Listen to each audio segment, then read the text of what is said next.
কথা রেখেছেন, 3 জন IPS officer suspend হয়েছেন।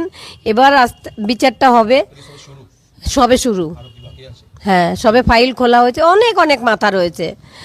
যেমন সেদিন সেমিনার রুমে যারা ছিল, অভিক, বিরূপাক্ষ, সোমনাথ, প্রসূন চট্টোপাধ্যায়, তারপর দেবাশিস সোম, এরা সবাই মানে সাসপেক্টেড লিস্টে রয়েছে। হ্যাঁ, সেই রাতে যারা আমার মেয়ের সঙ্গে খাবার খেয়েছিল, না, সামনে আসেনি। তাদের মুখ্যমন্ত্রী আড়াল করে রেখেছেন, মানে আমাদের মমতা ব্যানার্জি। অবশ্যই বলবো।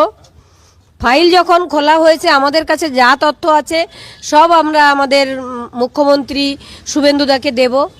অন্যায়কে অন্যায় আমি বলবোই, ন্যায়ের পথে আমি রয়েছি এবং প্রত্যেক বাবা মাকে বলবো, বাবা মাকে, যে ন্যায়ের পথে আসুন, অবশ্যই বিচার হবে। সকালে তৃণমূল, আমাদের নির্মল ঘোষ, সোমনাথ দে এবং সঞ্জীব মুখার্জি, এরা শেষ তথ্য প্রমাণটুকুও রাখতে দেয়নি আমাদের। আমরা 2 ঘন্টা টালা থানায় বসেছিলাম। পুলিশ, মানে আমাদের, মানে কোনো মন্ত্রী মারা গেলেও এত পুলিশ থাকে না, এত পুলিশ ছিল। রাস্তাটা বন্ধ করে দেওয়া হয়েছিল।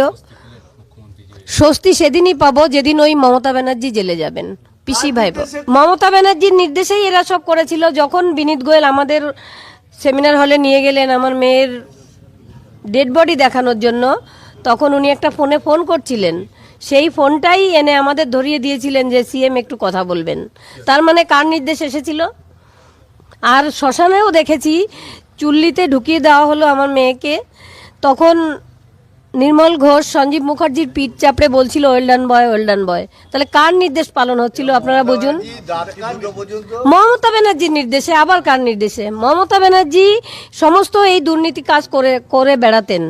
এই দুর্নীতি সহ্য করতে না পেরে মানুষ ওনাকে সরিয়েছে।